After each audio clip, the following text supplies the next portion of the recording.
Muito bem, eu queria então, o meu assunto é um assunto pode passar o próximo, por favor, bastante básico, eu vou falar de bons conceitos em diabetes, e nesses próximos 30 minutos, para a gente poder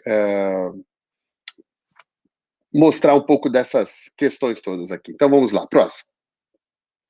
Conceito de diabetes. Então vejam que a primeira descrição de diabetes pelo Areteus da Capadócia, ali no século II, dizia que é uma afecção notável, não muito frequente entre os homens, que consiste no derretimento dos membros e da carne e da urina, e que a carne do ser humano passa pela... não para de fazer xixi, passa pela urina. Então, assim começou a primeira descrição de diabetes há muito tempo. Próximo. E ele falou isso há mais de 2.000 anos atrás, e diabetes, o termo, significa exatamente a passagem do excesso de água pela urina, né? Então, a palavra diabetes é passar através de um sifão, e é isso que é a questão do diabetes, né? E existe o diabetes insípidos, que é um outro tipo de diabetes, que muitas pessoas confundem, mas é por deficiência de um hormônio chamado hormônio antidiurético. Nós vamos aqui falar só do diabetes mellitus, que é adoçado, que é o açúcar na urina. Posso? Bom, o diabetes, então, é um conjunto de situações muito complexa, que é caracterizado pela falta da ação da insulina, seja porque ela não age direito, ela é produzida, mas não age direito, ou seja porque a insulina é pouco produzida. E essa falta de ação da insulina leva ao aumento do açúcar no sangue. Açúcar no sangue, ou glicose no sangue, é caracterizado como hiperglicemia, e assim são os termos que a gente utiliza. Próximo. Então, a deficiência de ação do hormônio, os hormônios, que são os mensageiros químicos, da insulina, que é esse hormônio produzido no pâncreas e que tem diversas ações no corpo. Uma delas a principal delas é levar a glicose, que está na corrente sanguínea, para dentro das células e produzir energia, e a ação do hormônio glucagon, que também é produzido pelo pâncreas e que tem uma ação inversa da insulina, que é a ação de aumentar a glicose ou açúcar no sangue quando esses níveis estão mais baixos. Então, através do balanço entre esses dois hormônios, é que, em base, acontece a presença do diabetes. Próximo. Mais um. Epidemiologia do diabetes, a gente tem vários dados hoje. Os últimos dados que foram publicados pela Federação Internacional de Diabetes foram agora em 2019, a cada 2 anos, em geral, eles lançam esses dados, e a gente vê que 1 em cada 11 pessoas tem diabetes, que metade das pessoas não sabe que tem diabetes. O mundo gasta 10% do dinheiro do dinheiro do mundo gasto com o diabetes. A gente tem vários dados, que aqui eu não vou conseguir especificar todos, mas esses são os mais importantes, né? Muitas pessoas e crianças também, mais de 1 milhão de crianças apresentam diabetes do tipo 1. Então, isso é muito importante. Próximo. Continuando esses dados, né, a gente vê que 13 milhões são pessoas idosas de 65 anos ou mais. Desde 2017 a gente tem esses dados, e a gente tem uma quantidade, como o professor Fábio falou no início, uma doença tão importante, tão prevalente, tão significativa do ponto de vista de número de pessoas, de dinheiro gasto, de complicações que levam, no fundo, a uma perda da qualidade de vida, uma perda da sua dependência, que é um problema enorme de saúde pública. Vejam no próximo slide como que o aumento que está acontecendo do diabetes no mundo. Ali em verde claro, embaixo, onde está perto do Brasil, vocês estão vendo que houve um aumento de 55% na nossa região, que se acredita que vai haver um aumento do número de casos, de 32 milhões na região da América Latina, até 49 milhões em 2045. Então, há aumento dos casos de diabetes, essa projeção só aumenta. Pode passar o próximo. E aqui que a gente vê que do ano 2000 até o ano 2019, houve um aumento do número de casos de 150 milhões para 463 milhões. E vejo que a projeção para 2045 é de termos 700 milhões de pessoas com diabetes. Pode passar o próximo. E no Brasil, a gente tem uma estimativa de 15, 16 milhões de pessoas com diabetes. A IDF estima 16 milhões e meio de pessoas até o final do ano passado. Próximo. E esses dados mostram aqui, vocês estão vendo que pela idade aumenta o número de casos de diabetes em todo tipo de país, e isso é importante. Diabetes é uma doença que aumenta a sua prevalência através do aumento da idade. Quanto maior a idade, maior a incidência e prevalência de diabetes. Próximo. E o Brasil vem aí, infelizmente, agora em quinto lugar do número de casos de diabetes. Primeiro é a China, depois Índia, Estados Unidos, o Paquistão, que vem no quarto lugar. No ano de 2017, o Brasil estava em quarto lugar, e agora o Brasil entrou em quinto lugar no número de casos. É, infelizmente, um dado muito triste, mas é a nossa realidade. Próximo. E diabetes é muito importante por essas razões. Tem 5 vezes mais chance de ter doenças cardiovasculares, a mortalidade é muito elevada, mulheres morrem muito frequentemente, né? E aumenta também o risco de derrame, que é o AVC.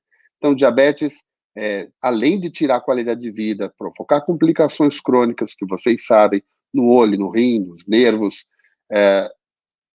está ligado com um aumento muito grande da mortalidade. E esse é o maior problema, e é por isso que a gente tem que combater esse problema de saúde pública da melhor forma possível.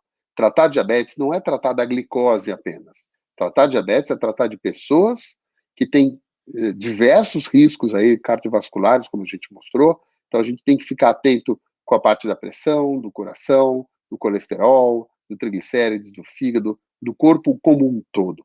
A glicose é um desses pontos que é fundamental para o tratamento dos indivíduos com diabetes. Próximo. E a gente sabe que vem aumentando, como eu falei. E por quê? O envelhecimento é uma das causas, né? O mundo está envelhecendo, isso é um bom sinal, porque a gente tem ganhado aí qualidade de vida e ganhado número de anos de vida.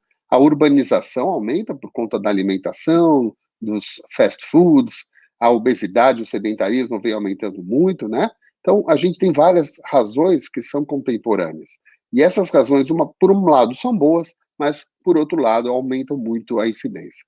Eu acho que a gente precisaria começar numa era de campanhas de melhoria, de qualidade da saúde alimentar, através de perda de peso, de exercícios físicos, para a população como um todo. A gente deveria falar mais disso, porque isso sim é a causa principal das doenças metabólicas, como diabetes, doenças cardiovasculares, câncer e de várias outras doenças. Próximo.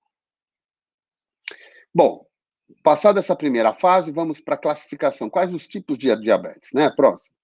Os tipos de diabetes mais frequentes que a gente tem é o diabetes do tipo 1, que vai de 5 a 10% dos casos de diabetes, o diabetes tipo 2, que é mais frequente, outros tipos específicos que eu vou mostrar, e o diabetes gestacional.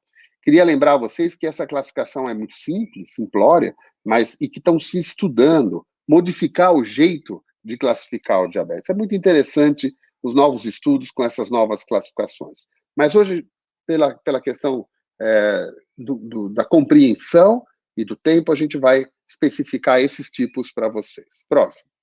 Esses outros tipos, que eu não vou falar muito especificamente, podem estar relacionados aí com doenças da área endocrinológica, de hormônios, como doença de Cushing, que é a produção de cortisona pelo corpo, está relacionado com medicamentos como os glicocorticoides, que é muito frequente o aumento do aparecimento do diabetes em pessoas que usam corticoide, e várias outras doenças, a pancreatectomia, indivíduos que tiram o pâncreas, ou por câncer, ou por cálculo, por pedra, dentro dos canalículos do pâncreas, podem ter que fazer cirurgia, e aí eles vão apresentar diabetes. Então, essas são causas muito frequentes. E existem as causas genéticas, que eu vou mostrar rapidamente para vocês. Próximo.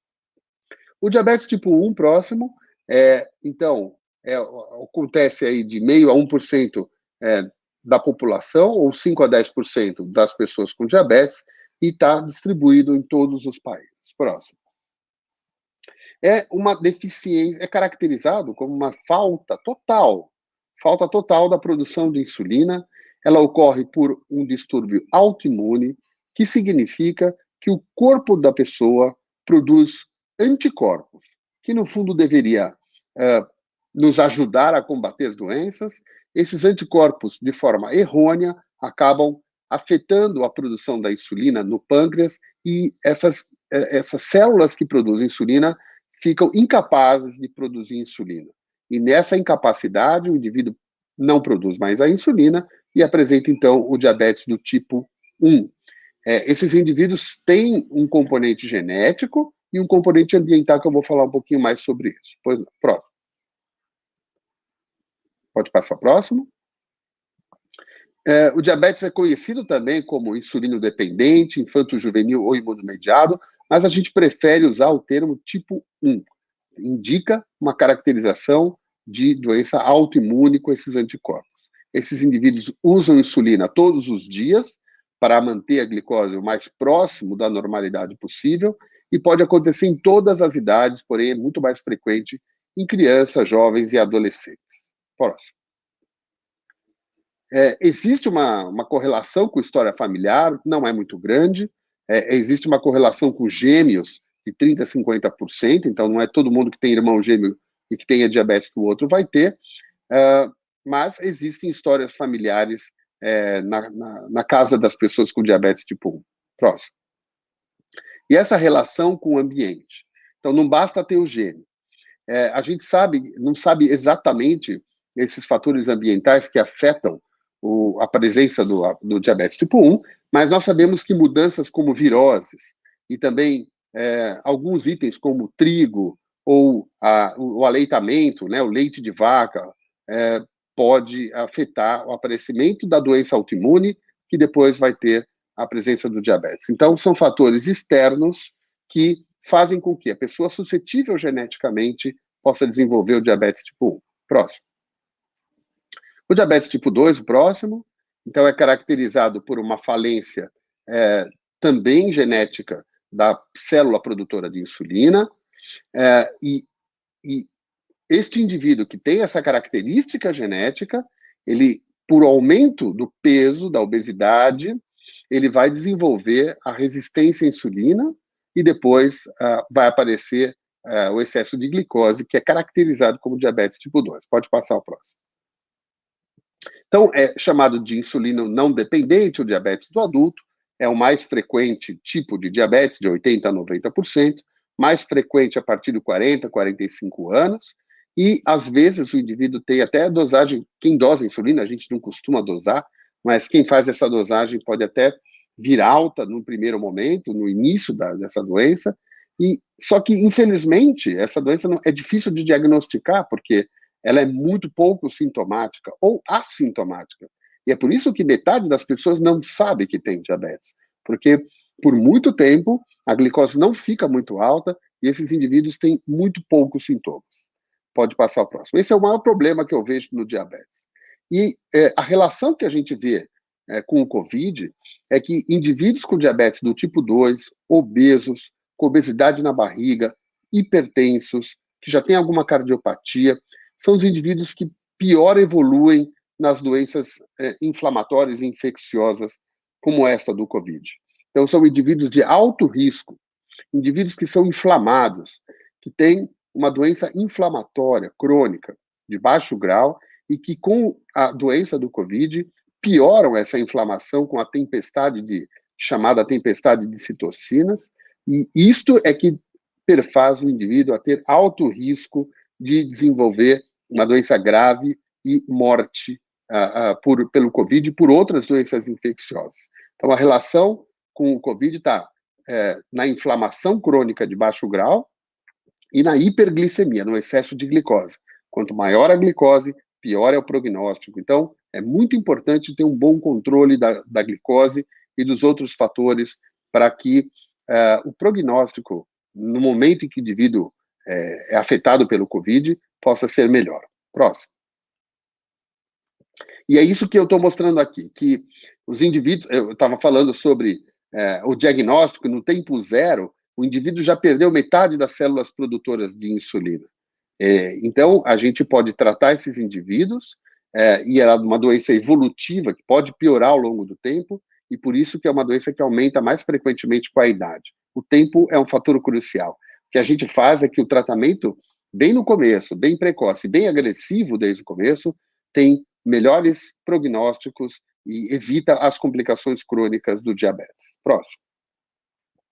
Outro tipo de diabetes é o diabetes autoimune, mas que acontece em adultos, nós chamamos de LADA, é bem pouco frequente, acontece em 5 a 10% dos casos de diabetes parecidos com o diabetes do tipo 1, e nada mais é do que um diabetes parecido com o tipo 1, mas que tem uma velocidade de perda da função da célula produtora de insulina mais lenta. Então, são indivíduos que, às vezes, podem tomar medicamentos, são magros, só que eles têm doença autoimune. E depois, vai passando o tempo, a maioria deles, ou parte deles, vai precisar de usar insulina no futuro. Próximo. Então, a melhor maneira de fazer diagnóstico é acompanhar esses pacientes para mostrar que eles têm essa doença. Próximo. Pode passar, não vou falar dos critérios diagnóstico. E o MOD, que é um tipo de diabetes genético que acomete algumas famílias. Hoje a gente sabe que tem 9 tipos de MOD. É difícil de a gente chegar nesse diagnóstico. Em geral, só o médico especialista em diabetes que lembra que existem esses tipos e pode fazer esse diagnóstico correndo atrás disso. Tanto o endocrinologista geral como o endocrinopediatra tem essa capacitação. E a gente tem alguns critérios que são importantes. Então, muitas pessoas que são classificadas como tipo 1 ou tipo 2, na verdade, ou eles podem ter LADA, ou eles podem ter diabetes do tipo MOD.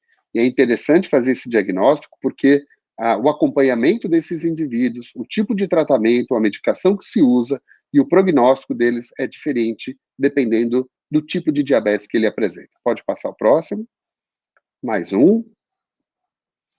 Isso é só mostrando a frequência que aparece dentro da população desse tipo, não é tão infrequente assim, mas é difícil de se falar sobre esse tipo que eu queria trazer para vocês. Próximo.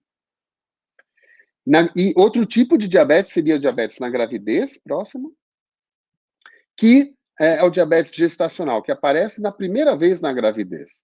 Acontece em qualquer mulher, em geral do segundo trimestre para frente.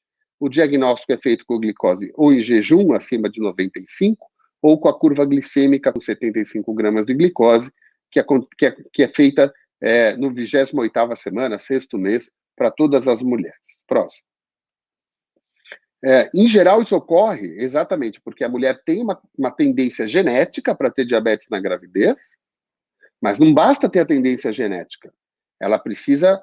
A gravidez aparecem hormônios, por exemplo, hormônios próprios da placenta, que acometem, que estão lá acontecendo durante a gravidez. Estes hormônios que acometem a mulher da gravidez são naturais, normais, mas eles trabalham contra a produção da insulina. Então, todas as mulheres aumentam esses hormônios na gravidez no segundo trimestre, mas só aquelas que têm tendência genética que vão desenvolver o diabetes na gestação. O diabetes na gestação pode desaparecer ao fim do parto, após o parto, como muitas mulheres podem permanecer com o diabetes após a gravidez. Pode passar o próximo. Existem fatores de risco para o diabetes na gravidez gestacional. São mulheres acima de 35 anos, que têm ganho de peso, que tiveram ou têm ovário policístico, que tiveram histórias de bebês maior do que 4 quilos, tem história na família de diabetes, tipo 2 principalmente, tem pressão alta ou pressão alta na gravidez, ou gravidez de gemelares. Essas são as mulheres que mais têm o risco de desenvolver o diabetes na gravidez. Próximo. Bom, falado então os 4 tipos, né? Tipo 1, tipo 2, outros tipos e o gestacional, eu vou falar um pouquinho dos grupos de risco e depois os sintomas do diabetes. Pode passar. Os grupos de risco para desenvolver diabetes agora como um todo, principalmente tipo 2, são esses que a Sociedade Brasileira de Diabetes tem nas suas diretrizes. Então, os indivíduos que têm parentes com diabetes, indivíduos com aumento da função de raça, do ponto de vista os negros, têm maior risco de diabetes, história de doença cardiovascular, quem tem pressão alta, quem tem colesterol alto, triglicérides alto e HDL baixo, mulheres, como eu falei, com ovário policístico, indivíduos inativos, todas essas pessoas, ou que têm o pré-diabetes, que meu querido professor Orsini vai falar depois de mim hoje sobre o pré-diabetes, vocês vão ver que é um risco aumentado de ter diabetes, ou, na verdade, já é um diabetes tipo 2 de forma muito inicial. Esses indivíduos todos, ou mais idade, devem fazer testes anuais acima de 45 anos, porque eles estão com muito maior risco de desenvolver o diabetes tipo 2.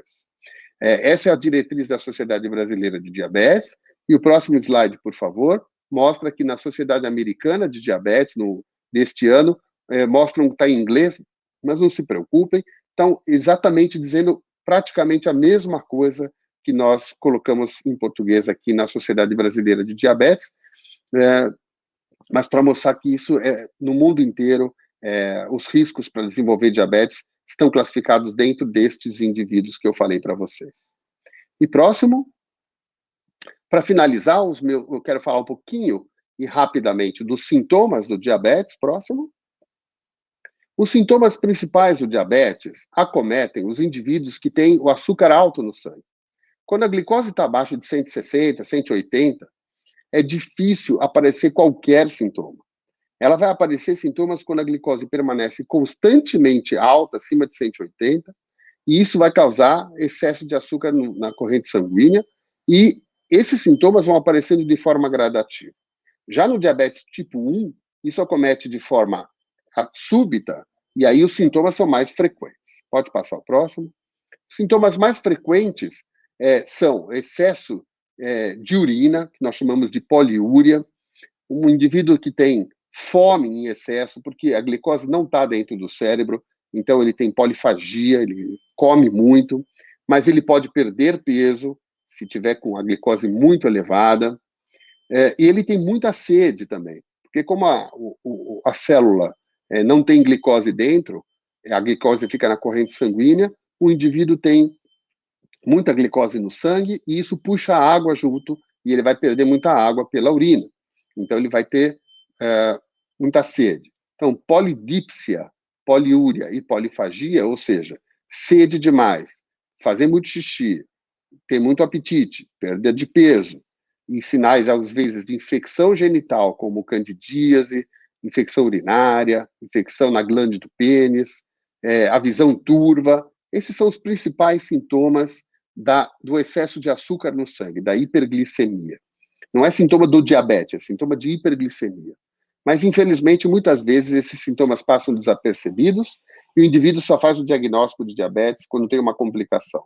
Ou perde a visão, ou ele vai ter afecção no rim, ou o homem que está impotente, que é um sintoma da complicação do diabetes, ou quando tem uma ferida no pé e acaba tendo uma amputação, o indivíduo descobre que tem diabetes nessas situações. Infelizmente, isso é muito ruim, mas a gente pode prevenir isso através disso que nós estamos fazendo, de conscientização, educação, transmissão das informações, e você que está nos ouvindo, é muito importante que você passe essas boas informações para os seus familiares, seus vizinhos, seus amigos.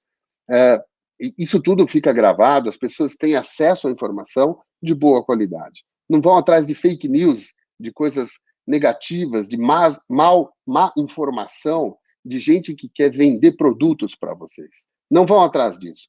Por isso a ANAD, ou as associações de diabetes, por exemplo, a DiaBC, trazem a vida inteira boas informações. Então, eu acho que vocês devem estar buscando boas fontes de informação para que não se transformem em informações negativas nem vendam de produtos ruins para vocês. Próximo, estou terminando. Pode passar, eu já falei sobre isso. E é isso, eu queria só deixar a minha mensagem final, dizendo que eu consegui cumprir com o meu horário aqui, eu estou até com o meu cronômetro, sobrando 5 minutinhos, mas a minha mensagem diabetes é um problema de saúde, em geral, assintomático, que merece que as pessoas vão atrás, façam um diagnóstico e tenham um bom tratamento, bem importante desde o início, para prevenir as complicações crônicas que podem aparecer. Eu quero agradecer a vocês, obrigado, professor Fábio,